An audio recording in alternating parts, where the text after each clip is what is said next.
Hello. Today's supplemental lecture is something we started looking at the very end of the lecture last week on Hinduism, but we ran out of time to really go into it properly. And it's looking at issues around colonialism and post-colonialism. There are various theories which we'll go on to explore over the coming weeks in class.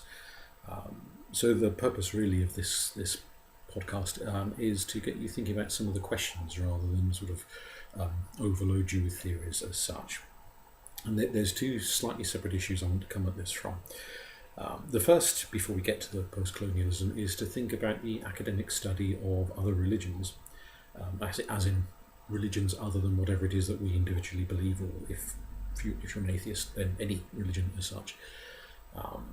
If you're coming at it at something from a very academic point of view, clearly you can study history, you can study the ancient Romans, the Greeks, you can study the 17th century, you can study the 15th century in a very academic manner. In fact, you've got no real choice to do anything except study it in a very academic manner, given that we don't have time travel. However, if you're studying religion, you can look at the history, you can look at the books and the scriptures and the ritual practices and issues around how people dress and what they eat and so on and so forth. One question raised by people within religious traditions as to the effectiveness of academic study is to what extent you can really appreciate another religion if you're not engaging with it in a direct experiential way. Which doesn't necessarily mean you have to go completely native, which is an issue that comes up in anthropological studies where people go and live with tribes in various different parts of the world, and sometimes they become so absorbed in the tribe they're studying, they feel, rightly or wrongly, that they are part of it and lose themselves in that culture they're looking at. Not a bad thing in itself, of course, but if you're trying to write an academic paper, there's a presumption in academia that you've got to be terribly objective and look at things from the outside and try and understand things in a very dry way, in a sense. The challenge is that if you're talking about somebody's transcendental experiences of God, of visions of the Virgin Mary, of experiences of Ganesh, of praying to Allah and getting a sense of his presence, whatever it might be that individual religion engages in, and you come at it from the point of view of not believing any of that actually happens, that it's all self-induced belief, is perhaps the most neutral way of putting it. Are you missing something? Can you ever truly understand, and this is particularly applied to things such as understanding holy books, if we think about some of the things we've discussed regarding exegesis, for example. If you're sitting there reading whichever holy book it happens to be, as a book, in the same way that you could read an Agatha Christie or an Enid Blyton as a book, just a load of words, the opinions of various different people, of humans, and who've written it, contributed to the scripture, you're not seeing it as a mystically revealed text with partial or even complete divinely inspired content. Are you missing a trick? In order to truly understand that book, many people who are devoted followers of a religion will often say you've got to live it, you've got to breathe it, you've got to treat it like a living entity that you're communicating with. It's not just a load of paper with words chunked on it. It's something organic and living, and by truly experiencing the book, you come to understand the divine in whatever form it exists in that particular religion. And you see it in a whole different light. So hermeneutics take you so far in terms of understanding historical context, issues of language and translation, and so on and so forth. But there is this argument that you reach this kind of glass wall, and to go beyond the glass wall, you need faith. You need to be open to the experience of the community you're studying and their perception of the inner truth of the text. And even within communities that don't have an overtly sacred text, as something that's regarded as particularly divinely revealed, let's say you're looking at paganism for argument's sake, then you'll still have stories that are seen as conveying the nature of the gods. And do you have to have a belief in them in order to truly understand and experience them?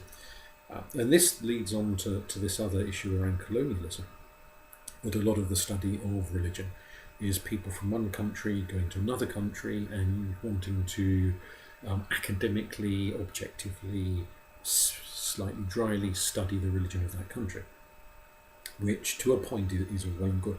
However, where issues arise is if the academic is coming from a culture, a country, which over the course of recent-ish history has been an imperialist force occupying the country of the religion that they wish to study.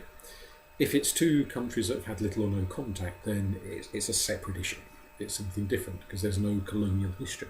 So whether you want to think of the British Empire occupying India, which obviously when we're looking at Indian religion is largely what we're thinking of, but you could also think of it in terms of various European powers who've occupied large chunks of Africa, or of the Catholic Church's presence in Central America. You could think of it in terms of Japanese presence in China, for example, during the Second World War. There's been all sorts of issues there. Russia's presence in Poland, that sort of thing. So the idea is that whilst the academics in question could be far too young to have ever had any involvement in the imperial periods of history, and certainly if you're thinking British Empire, there's nobody really left alive who was part of the British Empire at the time. Nonetheless, you might be in the situation where the person being studied, the religious person, is looking at the academic and thinking, well, your great-grandfather did such and such terrible things to my great-grandfather. And even though you don't have the immediacy of blame as such, there is a sense of discomfort of how these two people relate to each other.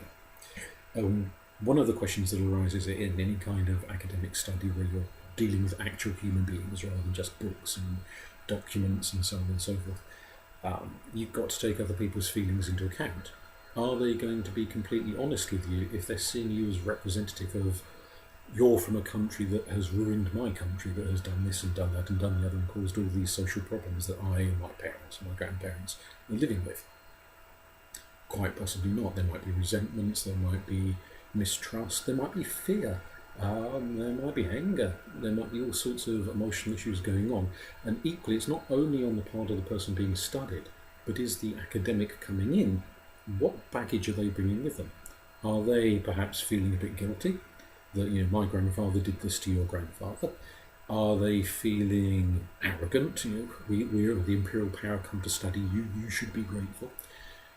How are they approaching this other culture that they're coming to look at? Because there could be all sorts of emotional issues that are interfering with how they study the religion they're looking at.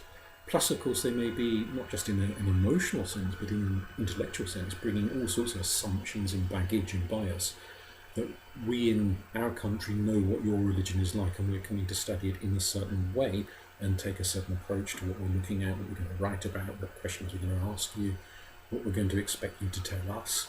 There could be all sorts of unfortunate assumptions going on there, fueled by whatever historical events have happened between the two respective countries, perhaps two respective religions more so than countries over the course of time, which create a whole raft of problems. And various authors and researchers and so on that we'll look at in the coming weeks have flagged these issues up and discussed how do you go about dealing with these problems to avoid exacerbating situations so you don't upset people unnecessarily, but also so that you ensure whatever academic research you're doing is as unbiased as you can reasonably get it, is self-reflective, so that you're considering your own role, that you as a researcher are not some invisible fly on the wall watching what's going on. You're an actual real person with your own history, your own feelings, your own views, and you are acknowledging your own humanity when you're writing up your papers and research. So later, you're saying, well, this is what I found out from these people, but this is me. This is what I brought to the experience. And acknowledging that what you bring to the experience might alter the research and the answers you find, and a different person from a different background might bring something completely different and discover other aspects which you didn't discover. So sort of acknowledging your reality, that you are not a cipher. You, as a researcher, are a real person, and you're not pretending to be anything other than who you are. That becomes an issue in itself. On the critique side, there are, because post-colonialism is quite a prominent theory to argue, and it's looking at issues of historical complicity in misrepresentation and exploitation and abuse. It's quite critical of those countries that have engaged in imperialist occupations of other countries over time. There is a counter-argument to that. And one of them, for example, we touched several times already in the lecture on Bangangidara and his research and ideas. But one critique that he makes, and others have made a similar one, is that it tends to assume the native population being occupied is very, very passive. And it almost infantilizes them. It kind of assumes that they just sit there whilst all these nasty playground bullies turn up and force a culture onto them and make them change this and make them change that and engage with them in a very domineering way. And he questions, is that true?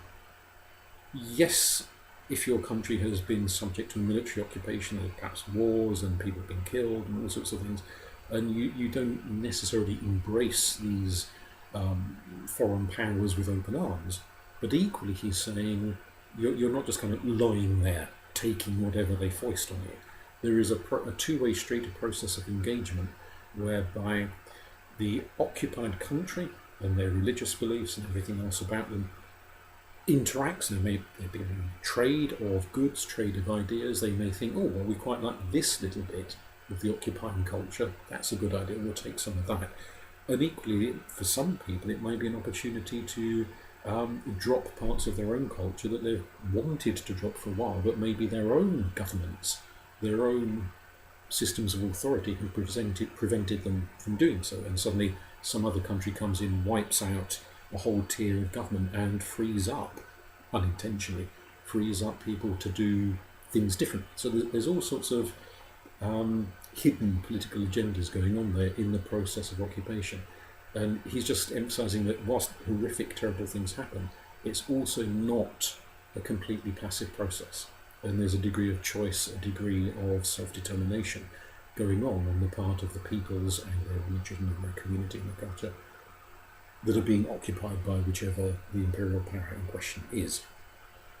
So it's sort of challenging that whole assumption, that whole approach, and that's something I'd like you to give some thought to and reflect on, and we can discuss it in class in future lectures and lessons and pick up from there. Okay, thank you.